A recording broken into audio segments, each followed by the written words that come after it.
Assalamualaikum warahmatullahi wabarakatuh. Jumpa lagi dengan channel Kupas soal matematika dan lain-lain. Kali ini kita akan membahas tentang Ingin informasi terbaru? Silahkan di-subscribe. soal CPNS untuk tahun 2024, yaitu tes intelijensi umum, masalah soal silogisme part 2-3. Ada yang 4 premis ya. Silogisme sulit? Tentu tidak. Soal latihan, ya soal yang pernah kita singgung sebelumnya pada video sebelumnya juga, yaitu nomor 4, semua penggemar musik rock sejati menyukai konser musik. Para pemusik rock adalah penggemar musik rock sejati. Tidak ada musik rock yang takut panggung. Semua orang yang takut panggung lebih suka mendengarkan musik klasik. Kesimpulannya adalah A. Beberapa musik rock lebih suka mendengarkan musik klasik. B. Semua penggemar musik rock sejati takut panggung. C. Beberapa orang yang menyukai konser musik adalah musik rock. D. Semua musik rock tidak menyukai konser musik. E. Semua orang yang tidak menyukai konser musik takut panggung. Kita jawab. Cara pertama dengan cara analisis ya. Kita menganalisis setiap pilihan, maka beberapa musik rock lebih suka mendengarkan musik klasik. Nah, di sini ini tidak sesuai ya, karena kita sudah tahu bahwa pernyataan ketiga mengapa tidak ada musisi rock yang takut panggung.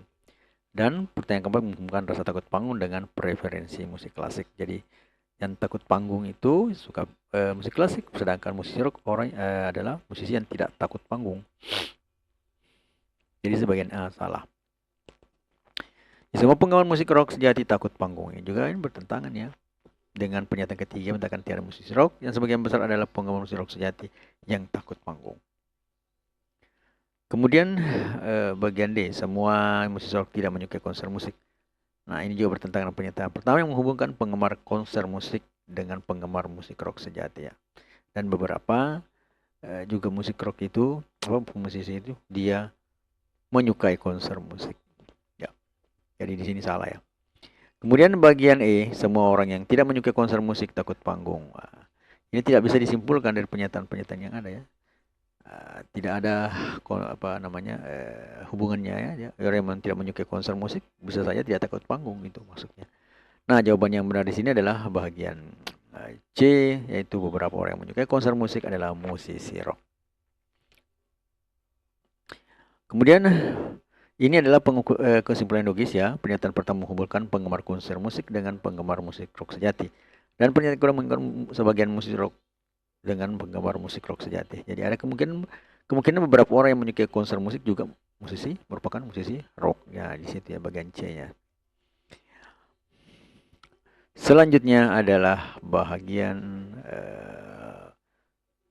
yang cara 2 ya. Ini cara kita lihat triknya ya. Jadi kita lihat ya modelnya semua A maka B, maka di sini beberapa A, C maka A. Kemudian kesimpulannya adalah beberapa C maka B.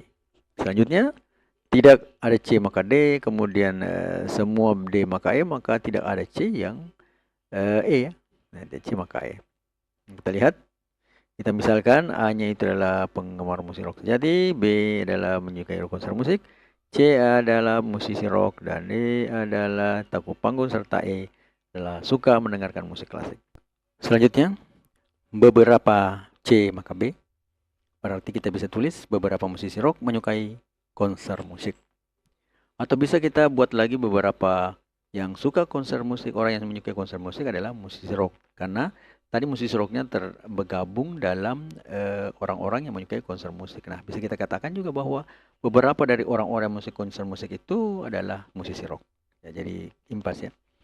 Selanjutnya, tidak ada C maka E. Berarti tidak ada musisi rock yang suka mendengarkan musik klasik. Sekarang kita lihat pilihannya ya. Beberapa musisi rock lebih suka mendengar musik klasik, itu jelas salah dari sini. Tidak ada musisi rock suka mendengar musik klasik, jelas salah. Kemudian semua penggemar rock musik rock sejati takut panggung, padahal di sana dikatakan semua musisi rock itu tidak takut panggung, berarti ini juga salah.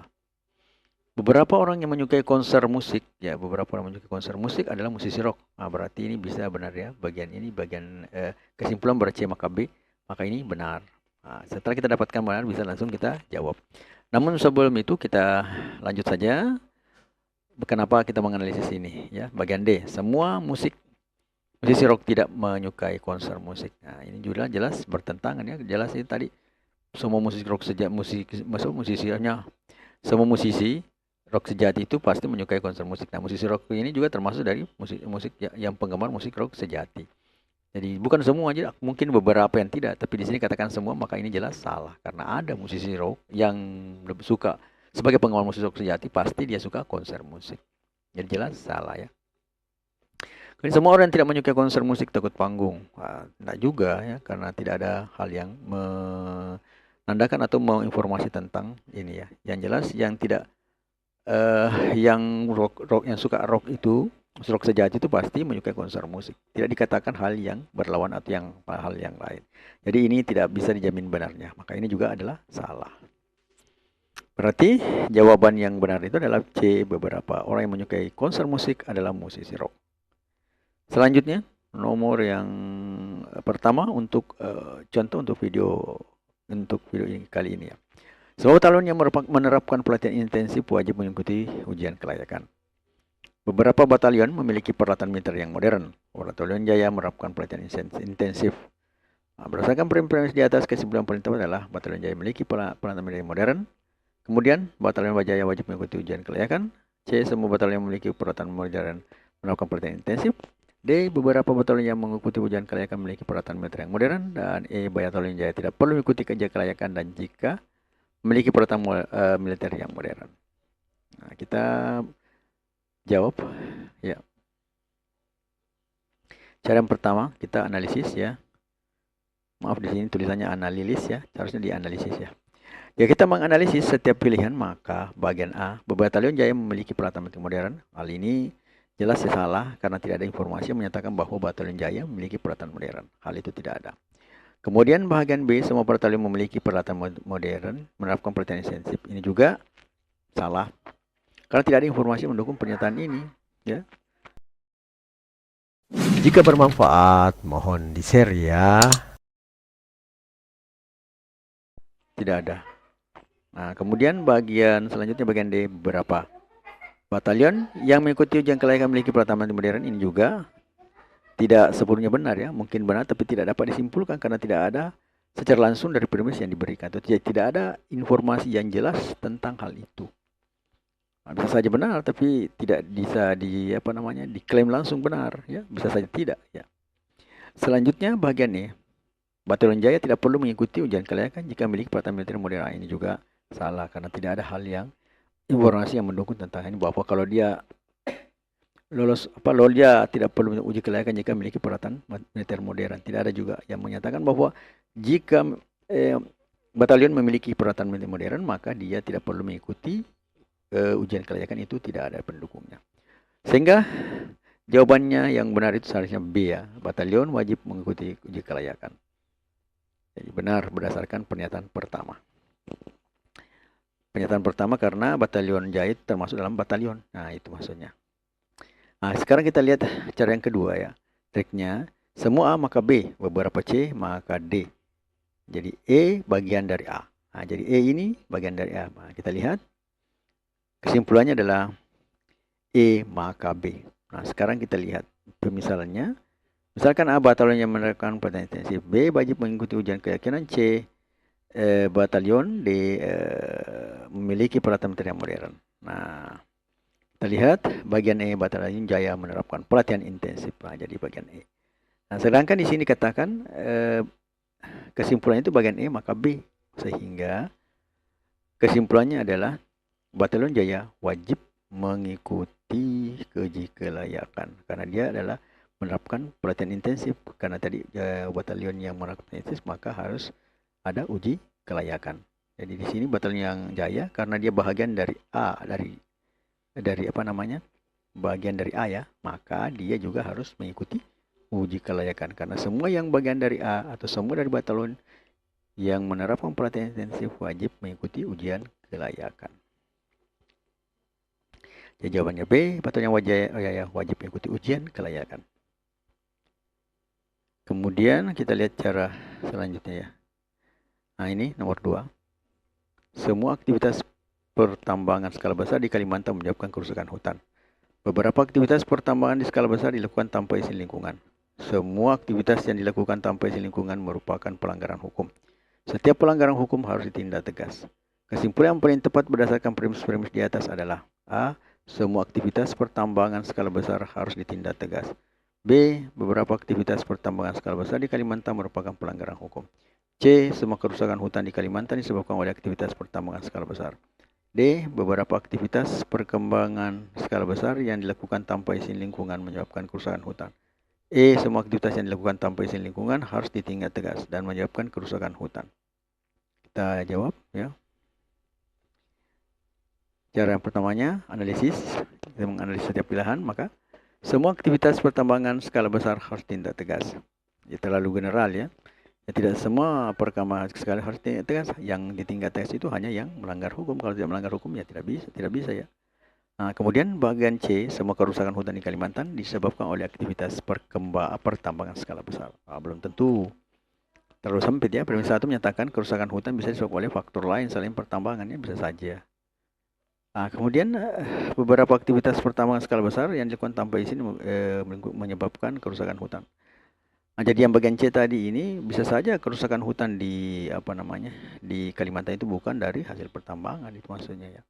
Nah, sekarang bagian D, beberapa aktivitas pertambangan skala besar yang dilakukan tanpa izin lingkungan menyebabkan kerusakan hutan. Nah, ini juga pernyataan yang logis, tetapi tidak sepenuhnya dapat diambil sebagai kesimpulan dari premis yang ada. Kita tahu bahwa semua aktivitas pertambangan skala besar menyebabkan kerusakan hutan.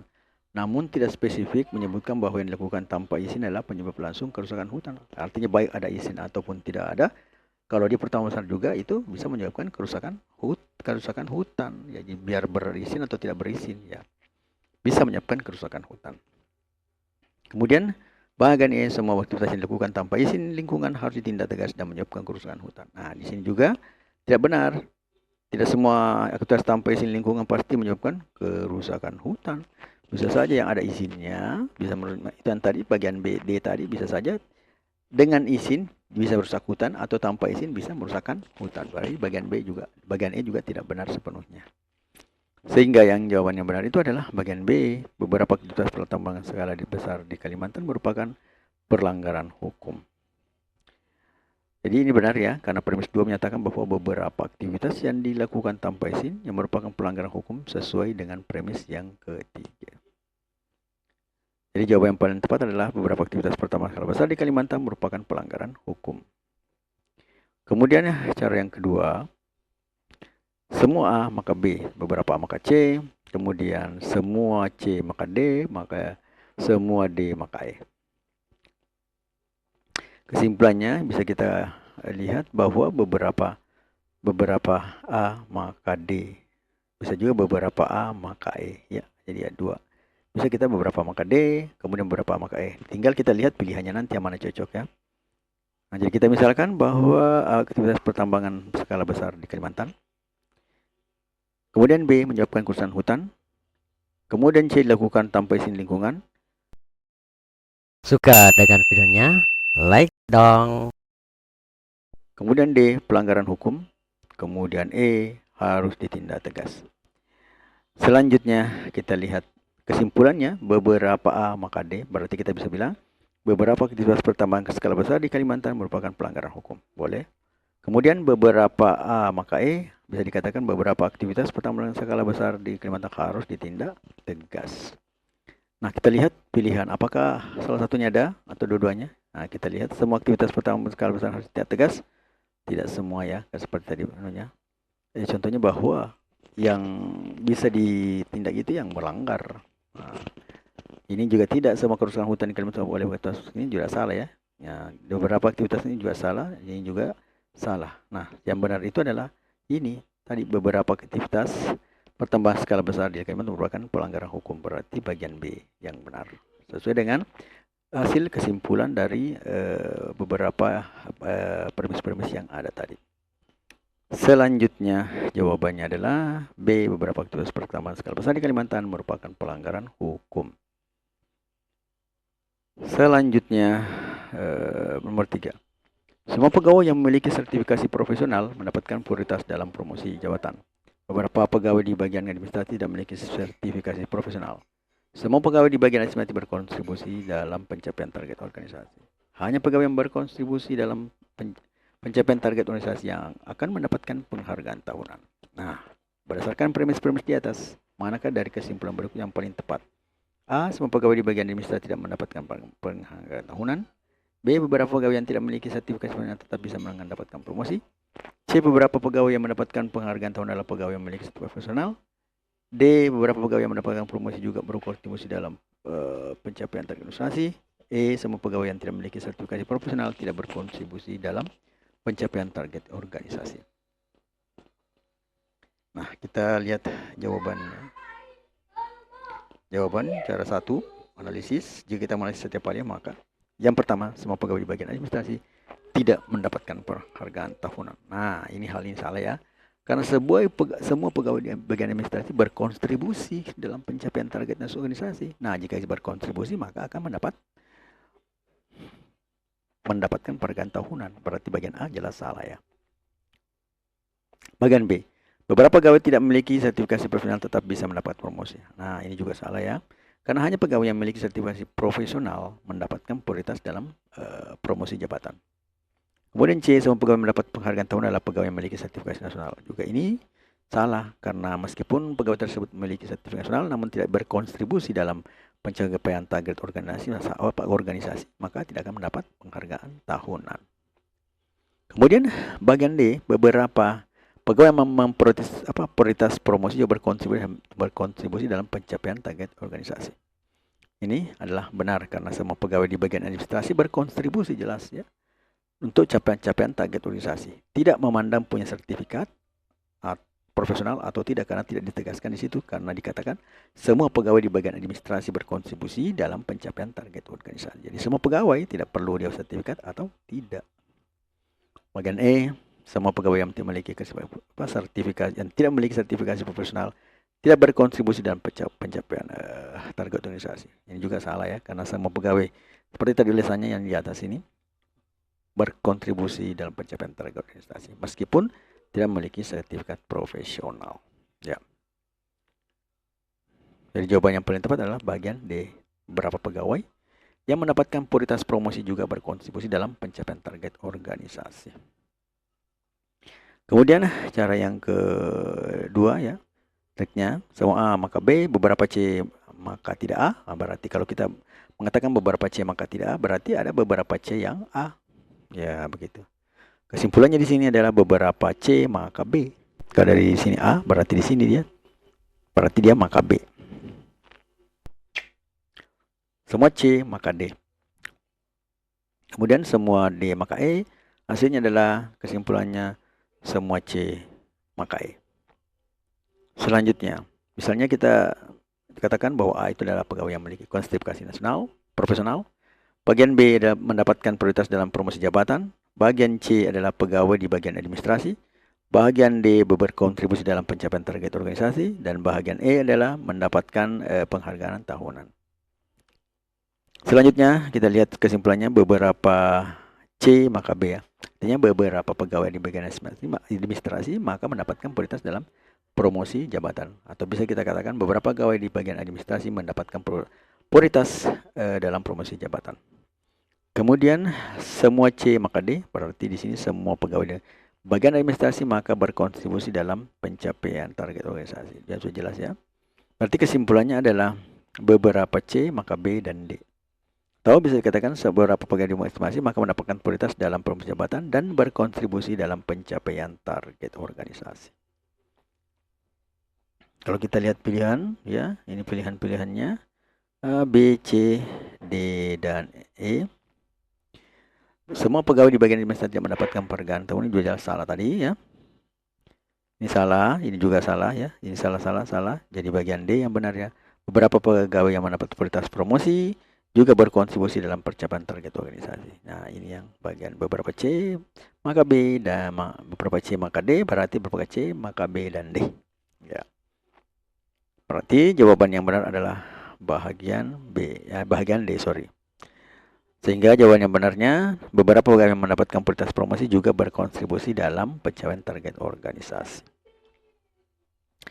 Selanjutnya, soal latihan nomor 4 ya. Semua anggota pasukan khusus Indonesia memiliki pelatihan dasar. Sebagian anggota pasukan khusus Indonesia terlibat dalam misi penyelamatan. Tidak ada anggota pasukan khusus Indonesia yang tidak dilatih. Kesimpulan tepat adalah A. Sebagian anggota pasukan khusus yang terlibat dalam misi penyelamatan tidak memiliki pelatihan dasar. B. Sebagian anggota pasukan khusus Indonesia tidak terlibat dalam misi penyelamatan. C. Semua anggota pasukan khusus Indonesia dilatih untuk misi penyelamatan. D. Semua anggota pasukan khusus Indonesia yang terlibat dalam misi penyelamatan memiliki pelatihan dasar. Kemudian bagian E adalah semua anggota pasukan khusus Indonesia tidak terlibat dalam misi penyelamatan. Jawabannya ada pada part 24 mendatang. Namun sebelum kita tinggalkan, alangkah baiknya kita menyimak video motivasi hidup. Ingin informasi terbaru? Silakan di-subscribe. Hidup ini seperti perjalanan panjang. Tujuan memang penting, tapi jangan lupakan keindahan setiap langkahnya. Nikmati proses belajar, tumbuh dan berkembang. Setiap tantangan adalah peluang untuk menjadi lebih kuat. Ingat, keberhasilan terbesar adalah menjadi versi terbaik dari diri sendiri. No name. Matematika, Queen of Science. Assalamualaikum warahmatullahi wabarakatuh.